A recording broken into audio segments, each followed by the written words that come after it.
Imagínalo por un instante. Todo lo que creías saber sobre Jesús podría haber sido solo una parte cuidadosamente construida de una historia mayor. ¿Y si el momento más sagrado del cristianismo, la ascensión al cielo, no ocurrió como nos contaron? ¿Y si esa imagen de un Cristo elevándose entre nubes no fue el final glorioso que describen los evangelios, sino el punto donde comenzó la mayor ocultación espiritual de la historia? Este video no busca atacar la fe, sino expandirla, porque solo una fe verdadera puede soportar ser puesta a prueba. Y hoy vamos a poner a prueba la historia oficial. Vamos a explorar el misterio que durante siglos ha sido considerado herejía, la posibilidad de que Jesús no ascendió al cielo, sino que continuó su vida en la tierra, en secreto, y que su verdadero destino fue enterrado con él por una iglesia que no podía permitirse una versión alternativa de los hechos. Una versión más humana, más profunda y más libre. Esta revelación te invita a cuestionar no para destruir, sino para despertar. Para entender por qué la Iglesia necesitaba una ascensión literal, física y espectacular, primero debemos volver a los relatos mismos.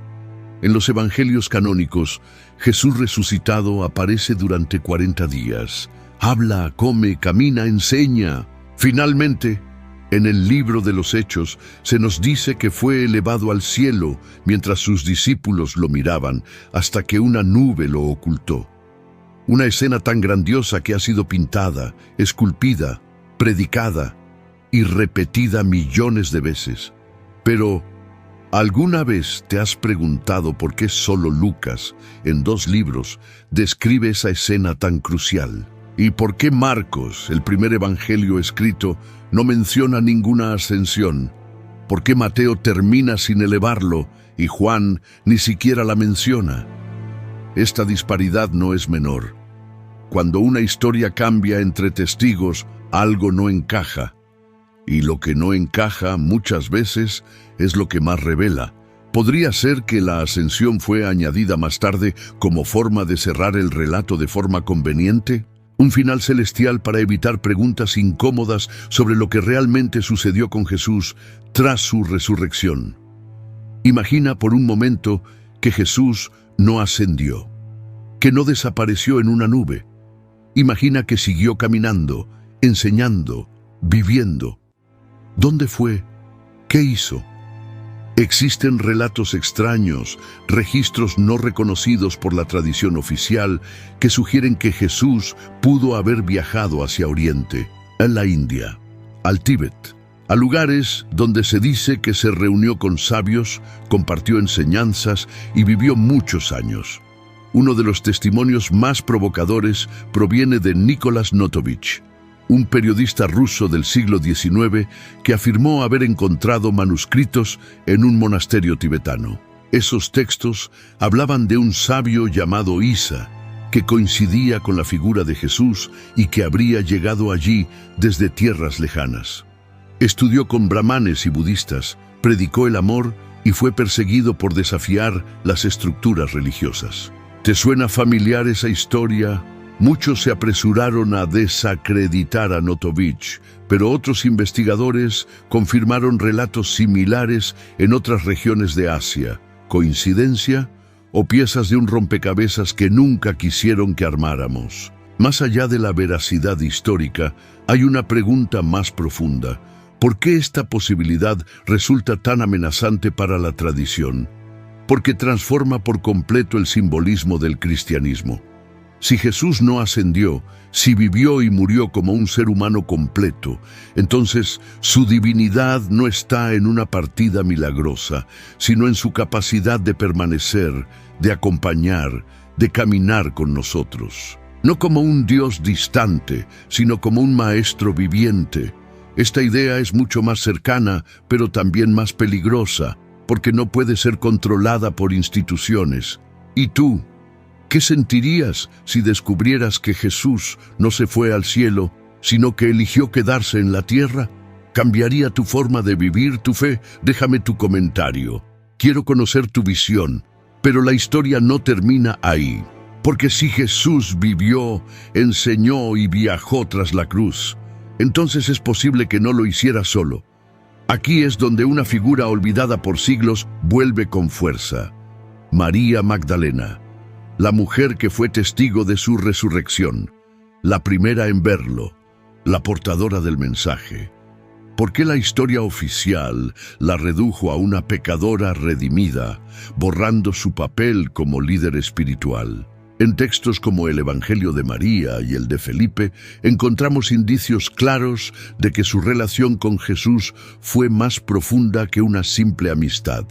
Se la describe como su compañera, su igual. Incluso se habla de besos en la boca, símbolo de transmisión espiritual. Podría ser que María Magdalena fue no solo discípula, sino compañera de vida. ¿Y si Jesús y ella compartieron algo más que enseñanzas? ¿Y si fundaron en secreto un linaje que debía ser protegido? Si esta conexión entre Jesús y María Magdalena fue real, entonces todo cambia. Ya no estaríamos hablando de un maestro solitario que asciende al cielo para desaparecer, sino de un guía que deja un legado vivo, transmitido en secreto por quienes lo entendieron de verdad. Este tipo de legado no se encierra en templos de piedra ni se somete a jerarquías religiosas. Se transmite en el alma, en la sangre, en el conocimiento que se activa solo en aquellos que han despertado. Y tal vez ese fue el verdadero motivo por el que la Iglesia decidió silenciar no solo a María Magdalena, sino toda la historia posterior a la resurrección. Porque si Jesús no subió al cielo, entonces su presencia no quedó relegada a una promesa futura, sino que siguió manifestándose en la tierra, fuera del control institucional. Esa posibilidad para una estructura que necesitaba monopolizar lo divino era una amenaza directa, y por eso los textos que hablaban de otra versión fueron quemados, los evangelios apócrifos declarados heréticos y las enseñanzas que escapaban al dogma, condenadas al olvido. Pero las huellas quedaron, y algunas de ellas apuntan a lugares donde, según múltiples tradiciones, Jesús habría continuado su misión en la sombra. Uno de esos lugares es el sur de Francia, donde la leyenda cuenta que María Magdalena llegó en una barca sin remos ni timón, acompañada de otras figuras del círculo íntimo de Jesús. Allí vivió, predicó y, según algunas fuentes, crió a una niña llamada Sara, una niña cuyo nombre significa princesa en hebreo. ¿Era esa niña la hija de Jesús? Para la Iglesia, esta pregunta es inadmisible, pero para muchos buscadores espirituales es la clave que explica por qué tantos linajes nobles de Europa trazaban su ascendencia hasta esta figura, el llamado linaje del Santo Grial. Porque quizás el Grial no fue nunca una copa física, sino un símbolo del vientre que llevó la sangre de Jesús. María Magdalena, no como objeto de redención, sino como portadora de un linaje sagrado. ¿Te has preguntado alguna vez por qué tantas órdenes secretas, como los templarios, custodiaban información vinculada al Grial? ¿Por qué los cátaros hablaban de un conocimiento puro que debía protegerse incluso con la vida? Estos hilos sueltos, cuando se siguen con atención, nos llevan a descubrir que la historia oficial ha sido tejida con omisiones estratégicas. Una de las más inquietantes tiene que ver con el silencio sobre los llamados años perdidos de Jesús entre los 12 y los 30 años. Los evangelios guardan un vacío absoluto sobre este periodo. ¿Por qué? ¿Por qué se aceptó, sin cuestionar, que el Mesías vivió en Nazaret como un simple carpintero, sin ningún hecho relevante durante casi 2 décadas? Algunos estudiosos como Holger Kersten o Elizabeth Clare Prophet han recopilado documentos y tradiciones que señalan que durante esos años Jesús habría viajado por Asia. En la India lo llaman Isa. En el Tíbet se habla de un santo extranjero que enseñaba sobre el amor y la compasión. Y lo más desconcertante es que esos mismos lugares afirman que volvió tras la crucifixión, no como espíritu, no como mito, sino como hombre. ¿Podemos ignorar tantas coincidencias? ¿O será que la historia real fue deliberadamente editada para que solo quedara una versión útil al poder? Reflexiona conmigo. ¿Quién se beneficiaba más de un Jesús que desaparecía en el cielo que de uno que seguía enseñando entre nosotros? Porque si aceptamos esta posibilidad, entonces todo cambia. Ya no necesitamos intermediarios para alcanzar lo divino. Ya no necesitamos una estructura que nos administre la fe. Jesús no fundó una iglesia con dogmas. Fundó un camino de conciencia, un despertar. Y si caminó por esta tierra más allá de la cruz, entonces su mensaje no terminó con una nube en el cielo. Continuó, vivió, se expandió. Tal vez ese fue su verdadero acto de amor, quedarse con nosotros, pero en silencio, volverse semilla, ocultarse para que su enseñanza floreciera sin cadenas. Y si esto es cierto, no mereces saberlo. No mereces sentir que tu conexión con Él no está limitada a rituales, sino que es directa, viva, interior. Déjame tu comentario. ¿Qué pasaría si todo esto fuera verdad? ¿Cambiaría tu forma de vivir la espiritualidad? Escribe, quiero conocer al Jesús que siguió caminando. Y así como Francia guarda las huellas de su presencia, hay otro lugar aún más sorprendente donde la tradición asegura que Jesús vivió, Japón. En el pequeño pueblo de Shingo, al norte del país, existe una tumba marcada con el nombre de Jesucristo. Según la leyenda local, fue su hermano menor quien murió en la cruz en su lugar. Jesús, por su parte, huyó por Siberia, cruzó hasta Alaska y llegó finalmente al archipiélago japonés, donde vivió como un agricultor, se casó y tuvo hijos. Murió a los 106 años. Puede sonar inverosímil, puede que incluso resulte chocante. Pero esta historia no fue inventada por turistas modernos. Es parte del folclore milenario del lugar y en su esencia resuena con un mismo patrón.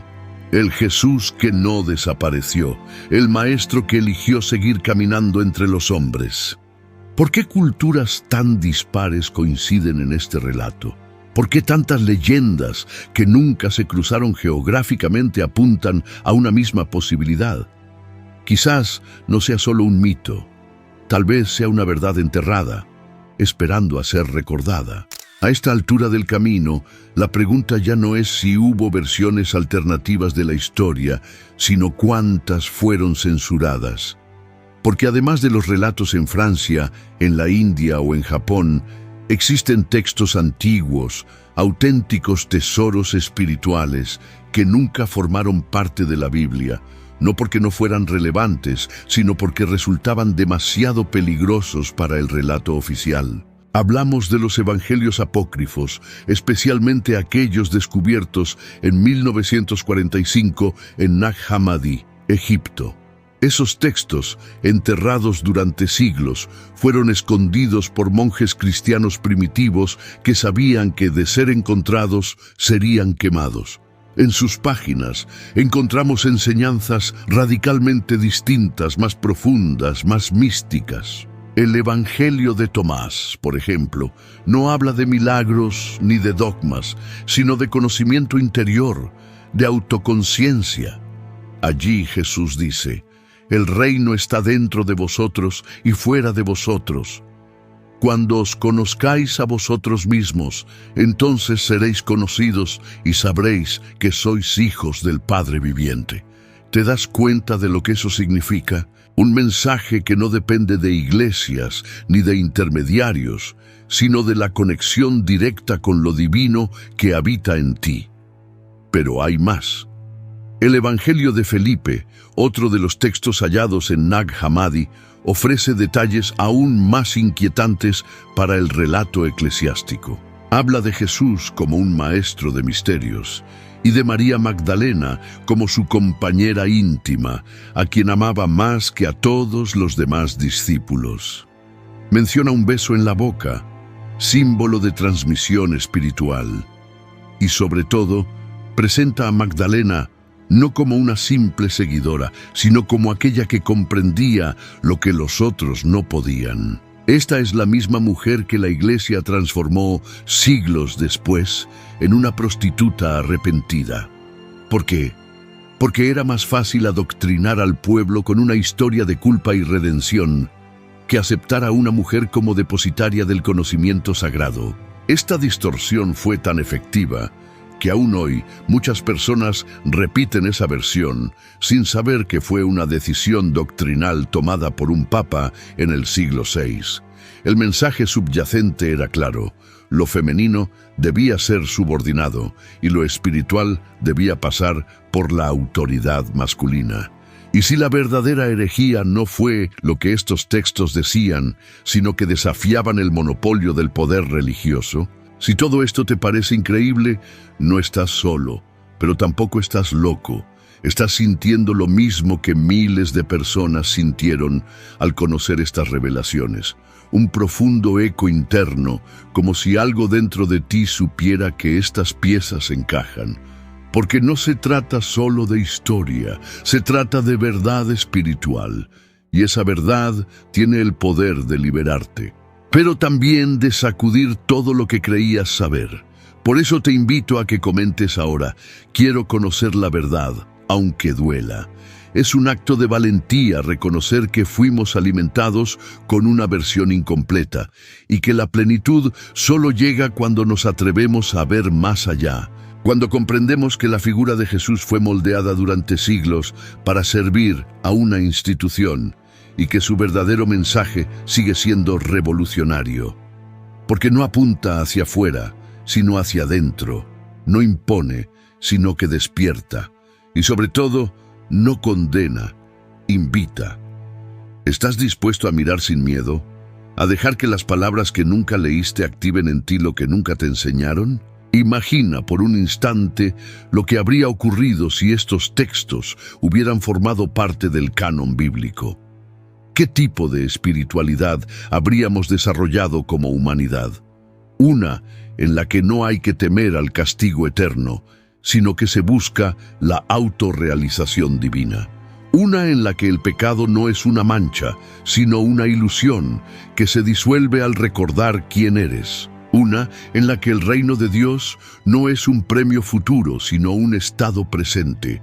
Esta es la visión de Jesús que fue borrada, la del Maestro que no exigía adoración, sino despertar, que no vino a fundar templos, sino a derribar muros internos. Y si esta visión es real, entonces la ascensión no fue un evento celestial, sino simbólico.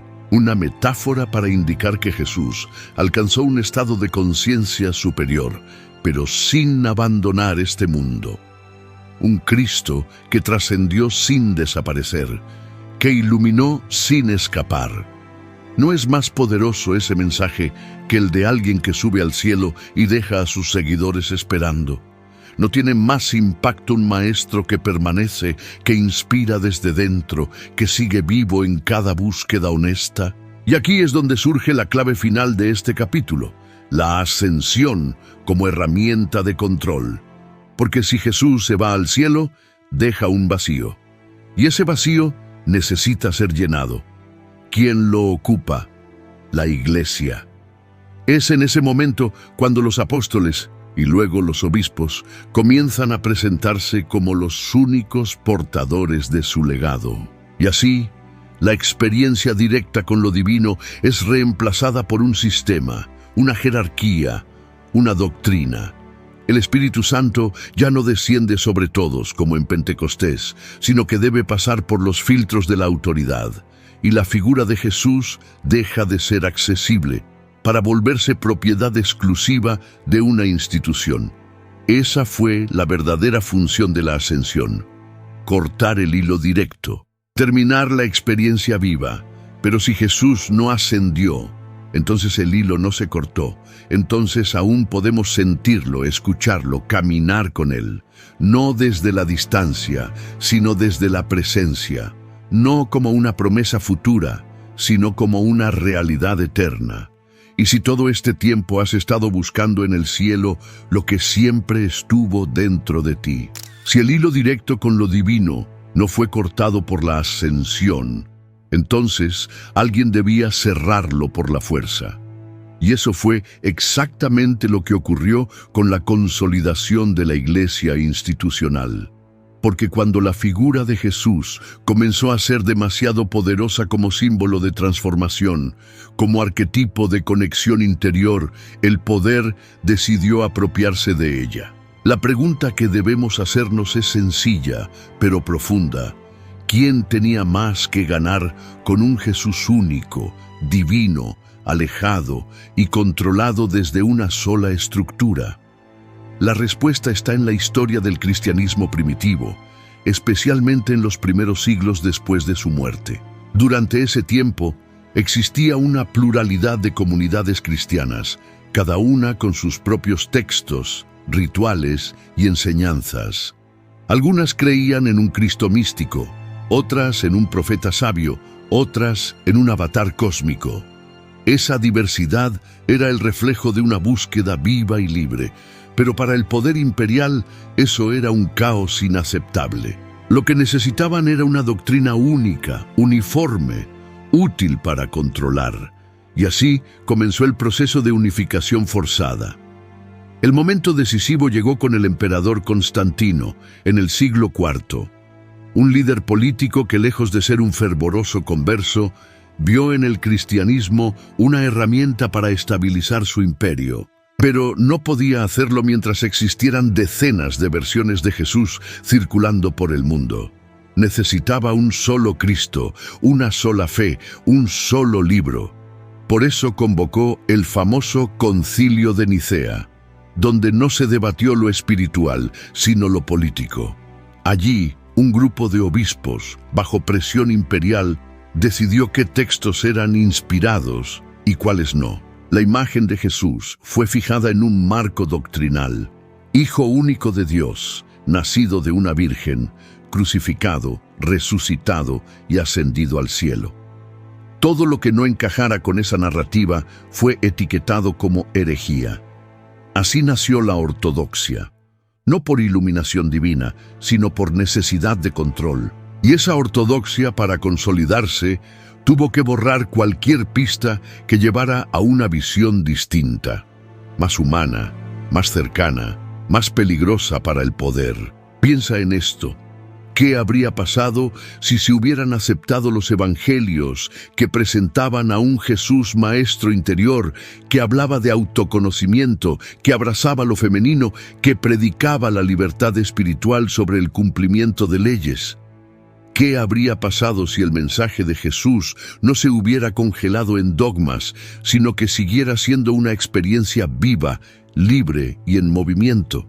Esas preguntas no solo asustan a las instituciones, también nos confrontan a nosotros mismos, porque implican responsabilidad. Ya no hay a quien culpar. Ya no se puede decir, así me enseñaron. Cuando sabes que hubo otras versiones, que hubo una historia enterrada, entonces te toca decidir a ti qué hacer con esa verdad. ¿Te atreves a tomar tu espiritualidad en tus propias manos? ¿A mirar más allá de lo que te ofrecieron como incuestionable? Déjame tu comentario. Elijo buscar por mí mismo, porque ese acto simple de declarar tu búsqueda es un acto de rebelión luminosa, de fe consciente. Pero el proceso no terminó en Nicea. Durante siglos, la Iglesia continuó su labor de censura sistemática. Se destruyeron bibliotecas enteras, se quemaron manuscritos. Se persiguió a los gnósticos, a los cátaros, a los místicos que hablaban de una verdad interior. Se criminalizó la experiencia directa de lo divino. Todo debía pasar por los sacramentos, por los clérigos, por la estructura eclesial. Incluso los santos más revolucionarios, como Francisco de Asís o Meister Eckhart, fueron vigilados y en algunos casos condenados. Porque cada vez que alguien despertaba desde adentro, sin pasar por los filtros externos, el sistema temblaba. Y eso es lo que esta historia realmente muestra. que el poder religioso y el poder político se aliaron para moldear la imagen de Jesús, no para traicionarlo, sino para domesticarlo, para convertirlo en un símbolo útil, predecible, seguro, uno que se pudiera venerar, pero no seguir con libertad total, uno que pudiera inspirar, pero no despertar, porque un pueblo despierto no se deja gobernar con miedo. Y aquí llegamos al núcleo más incómodo de esta historia, el verdadero motivo por el cual la versión oficial necesitaba una ascensión espectacular. No fue para glorificar a Jesús, fue para justificar la autoridad de quienes se presentaron como sus únicos representantes en la tierra, porque si Él subió al cielo, entonces dejó su poder en manos de otros. Y esos otros, los sucesores de Pedro, podían reclamar una línea directa, un poder que ninguna otra corriente espiritual podía tener. La ascensión no fue el final de la vida de Jesús, fue el comienzo del monopolio religioso. Pero si aceptamos que no subió al cielo, si exploramos la posibilidad de que continuó su camino en la tierra, entonces todo se derrumba, la estructura se fractura, porque el poder ya no puede controlarlo, porque su legado ya no depende de una institución, sino de cada persona que decide seguirlo desde la conciencia. ¿Y tú? ¿Te atreves a pensar que Jesús no se fue, sino que eligió otro camino? ¿Puedes imaginar un Cristo más humano, más libre, más real? Escribe en los comentarios: yo sigo al Jesús que camina, porque quizás ese Jesús nunca se fue. Imagina ahora que todo lo que descubriste en este video es solo la primera capa, que lo que parecía ser una simple historia de resurrección y ascensión es en realidad la fachada de una verdad mucho más grande, más antigua y más viva. Porque si Jesús no subió al cielo, si su figura fue transformada por el poder, si su legado fue domesticado por la religión institucional, entonces estamos ante una de las mayores operaciones de ingeniería espiritual de la historia. Y sin embargo, lo más asombroso es que esa verdad no pudo ser borrada del todo. Ha seguido latiendo como una llama silenciosa en las grietas de los textos prohibidos, en las leyendas perseguidas, en los símbolos que aún hoy nos hablan. Ha sobrevivido a quemas, a concilios, a inquisiciones, y hoy tú la estás escuchando. ¿Por qué crees que esta información llega a ti justo ahora? Podría ser que tu alma la haya estado buscando desde hace mucho tiempo, que algo dentro de ti, incluso sin saberlo, anhelaba esta revelación. Si todo esto ha resonado en tu interior, no es casualidad.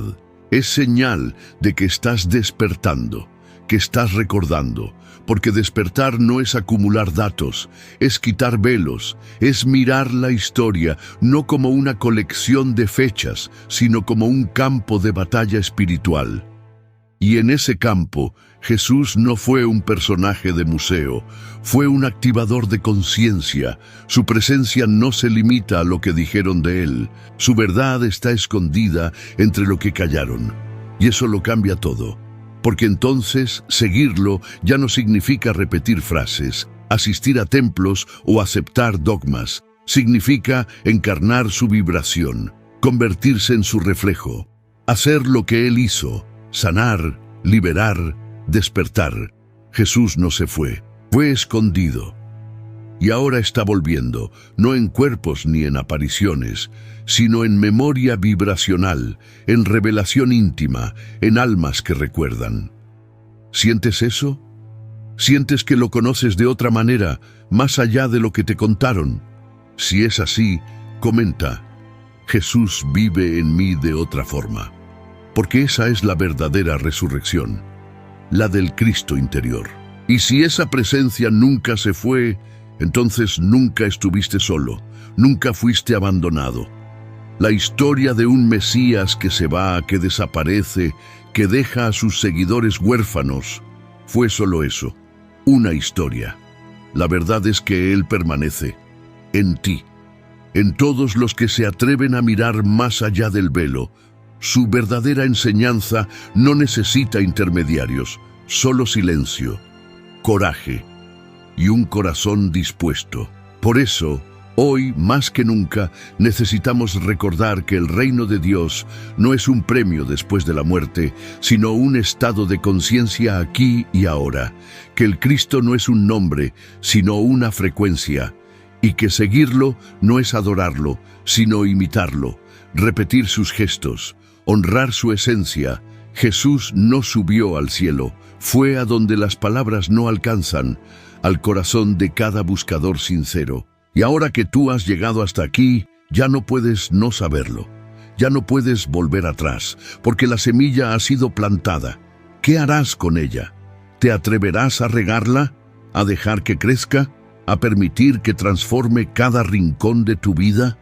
Tal vez el mayor acto de fe no sea creer lo que te dijeron, sino atreverte a buscar lo que fue escondido. Porque lo que se oculta, muchas veces, no es porque sea falso, sino porque es demasiado poderoso. Y eso es lo que este video ha querido mostrarte, que detrás de la historia oficial hay otra historia, que detrás del Jesús elevado al cielo hay un maestro que siguió caminando, que enseñó en tierras lejanas, que fundó un legado con su compañera, que dejó una huella viva en la conciencia de la humanidad, y que esa huella hoy se activa en ti. No para que adores, sino para que recuerdes. No para que te arrodilles, sino para que te levantes. Esta no es una invitación a negar tu fe. Es una llamada a profundizarla, a purificarla, a liberarla de los grilletes del dogma y devolverla al centro de tu alma. ¿Puedes sentir la diferencia entre una verdad impuesta y una verdad descubierta? Si es así, estás listo. No para repetir lo que otros creen, sino para caminar tu propio sendero espiritual, uno que nace de la verdad vivida, no de la obediencia ciega. Y así llegamos al final de este viaje, pero no es un final, es un principio, porque cada palabra que ha resonado en ti es una llave, y tú decides si la usas o no. Puedes guardar esto como una historia interesante, o puedes abrir la puerta. Y si decides abrirla, no estarás solo.